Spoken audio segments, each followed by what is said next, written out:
What's up, everybody? Shauna D Man here, and welcome back to the channel. I hope you guys are doing great. Hope you guys are having yourselves a great week, getting ready for the weekend. We are here to do a quick little review and talk about episode 10 of Starfleet Academy, the basically the end of the first season. Now there is a second season already planning on coming out. I believe they filmed season 2 immediately after season 1, so we are going to get a season 2. And then obviously we'll see what the future looks like in regards to Star Trek, with Paramount now absorbing Warner Brothers and all those properties and stuff like that, under new management, that kind of stuff. So, all right.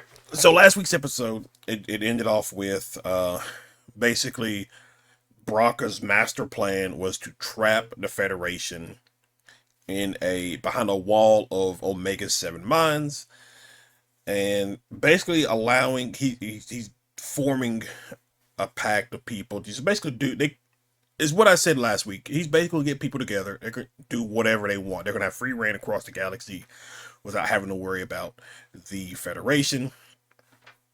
Obviously, you have the whole dynamic with Anisha, Nala.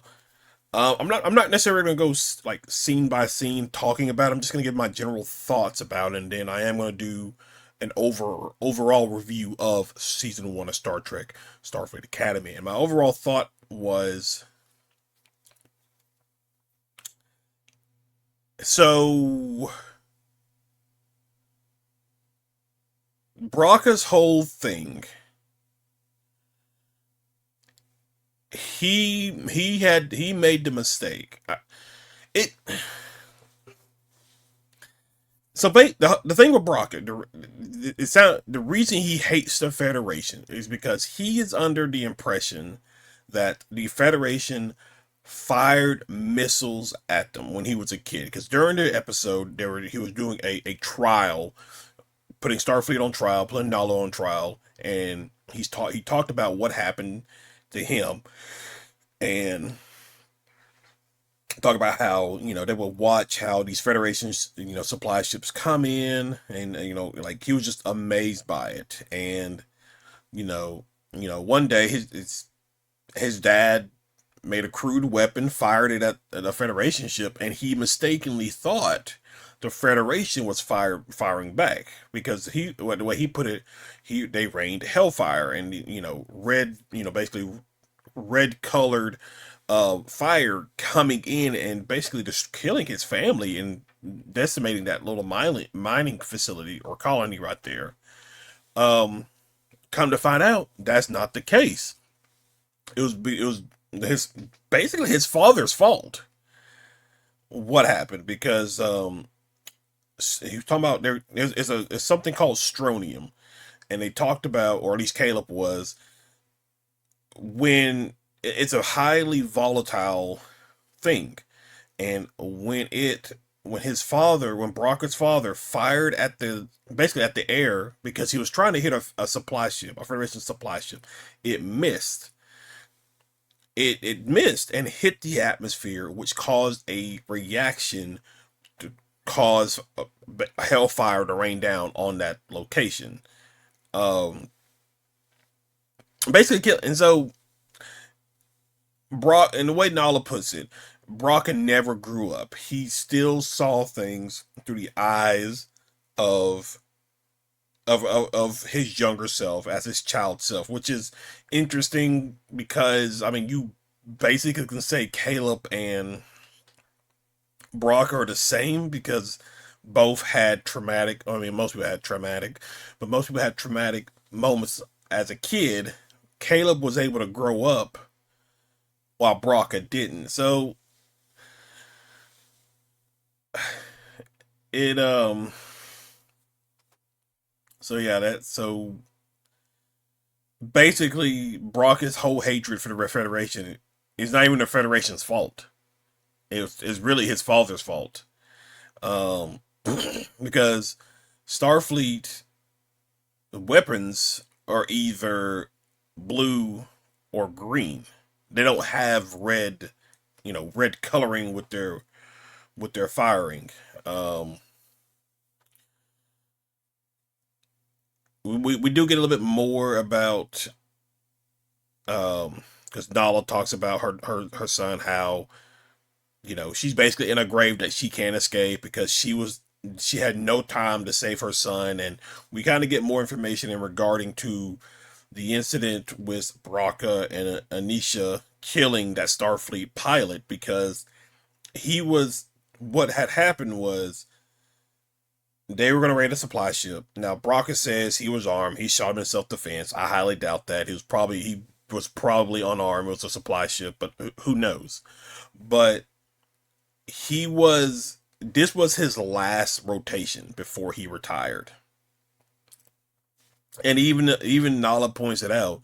You altered his kids' lives the same way Caleb's lives got altered. If you don't kill that Starfleet pilot, when when you get captured by the Federation, you don't go to, well, no, she still would have, because Braca killed him. So if she would have maybe stopped Braca from killing him, maybe things turn out differently in that regard. Who knows? Meanwhile, when that whole trial is going on, you have the saucer of the Athena. They're trying to repair stuff. I will say that it was a pretty cool thing. The doctor ran a hologram system to make it seem like the Athena was destroyed. In reality, it wasn't. And now he's kind of messed up, but there's a purpose to that. Which I was thinking about. It's like, why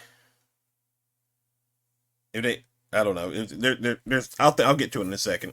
But basically you have everybody now. It's all hands on deck. Reno's basically in charge. She's having to get the cadets to work.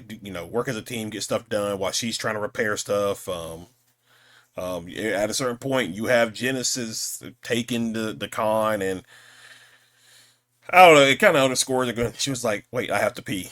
It's kind of underscores it.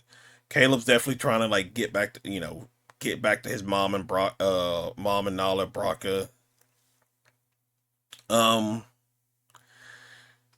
so the plan that they come up with, what they learn is after Genesis was talking to Sam, because they had to have this whole ordeal of oh, I'm not that Sam anymore and all that stuff, and like I know, but I like this Sam more, and it's just okay. And then well, like the realization was because during this whole process, the doctor is just speaking. Nobody can understand what he's saying, but there's a reason for it. And now,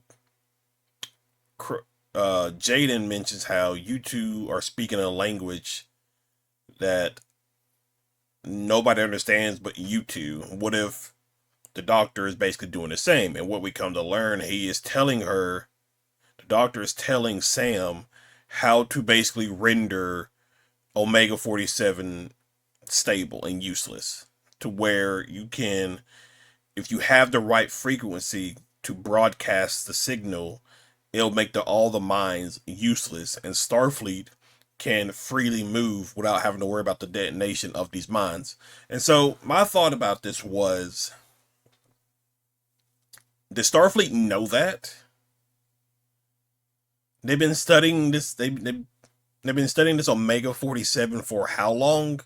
And they never thought of that, because if you're studying this would be something you would eventually learn or eventually figure out, right? Because it's such a weird place to put that the doctor is the only one who has the knowledge to render this useless. It makes no sense in that matter. Like, it just doesn't. Um, like I'm sitting here like just thinking about it more and more. It's so, because you have to the plan is to run an algorithm to get it to the right frequency, to where you got to hit a certain percentage. I think Sam was at the time of them doing it, running the simulation, it was only at a 97%. Sam was able to get it to 100%, because of course she was. Um, so, but, but I mean, happy ending, I guess. Uh, Brock's plan is faltered. He gets arrested again. I wonder if we'll see him again. I doubt it. It's probably he feels like more like just a season one type of villain. Um, I'm surprised we got another Discovery name drop. I'm surprised we didn't see Discovery in that shot of all the Federation ships as they warped in, and then towards the end of the episode. I'm trying to think what else was it about this episode. Oh, you had Terima, I guess, being able to control her ability, because she's able to echo location. She's able to feel Caleb's mother's connection through Caleb, which then leads her to get the coordinates. Although it would have made more sense if Terima was able to project herself onto Athena and was able to like sneak a peek or somehow find a way to get the location. But wait, weren't they just in? Did they move or something? Wait, wait. Because wouldn't the computer be able to, like, obviously I know they were getting shot at, sensor and all that crap was done, but wouldn't the computer, even Reno, remember the coordinates that they were at, where the saucer, where the rest of the ship is, where the atrium is?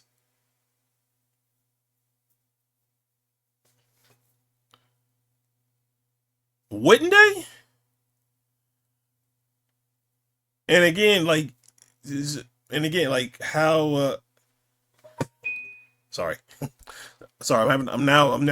See, I'm starting to think about it because it just doesn't make sense. Because like, how is she able to pull like the coordinates of a section of space just just by looking at the space? How it would have again? It would have made sorry. It would have made more sense if she was able to, I don't know, maybe get on the bridge of a Venari Rawl ship or even the atrium and find like the exact location or something like that. It doesn't make sense for her to do an echolocation and be able to pull the exact coordinates of where they are. Because you would have to look at something, right? You have to like look at something that will give you like an indication on where they are. I don't know. The more I'm thinking about them, the more like I'm kind of like, wait, this doesn't make sense. They pulled a they it's probably not just a Star Trek 2009 move, but they fly the saucer into like uh uh a nearby moon, like a gas giant, to hide themselves from the Veneri Raw sensors, kind of what we saw in Star Trek 2009 when the Enterprise flew into one of Saturn's rings to hide themselves from um, Nero's ship. So I was like, oh, I see what you did. It's probably not the first time that's happened in Star Trek, so I'm not really gonna like probably judge it that hard. But I was kind of like, did you copy that? Um, and obviously at the end, everybody's together, everything worked out, and now we just basically wait for season two. So I don't know if I will review season two when it comes out. I was I to be quite honest, I did not like this series. I thought it was very it was made for the wrong audience. It was a show that was made for people here and the now, and not people who have been fans of Star Trek for years. Because even they were even using verbiage in this show that you basically hear in 2026, and like verbiage and the way they would talk and stuff like that. You had like at the end, like when Sam was able to get the frequency at 100%, you hear her yelling "Let's go," and I'm just kind of like, I don't. You typically hear stuff like that in reality in 2026. I don't think you would hear stuff like that in Starfleet. I don't know. It's just a thought. It's just a thought. But overall, Star Trek, Starfleet Academy. I will have like a full review of this series up next week. But if you're new to the channel, guys, be sure you hit that like and subscribe button, comment below. You can also find me on my gaming channel, Kick, Twitch, Rumble, the Nerd Talk podcast on Spotify. You can find that all down in the description below. So be sure to go and check it out. But other than that, I will see you guys in the next episode. Y'all have a good one.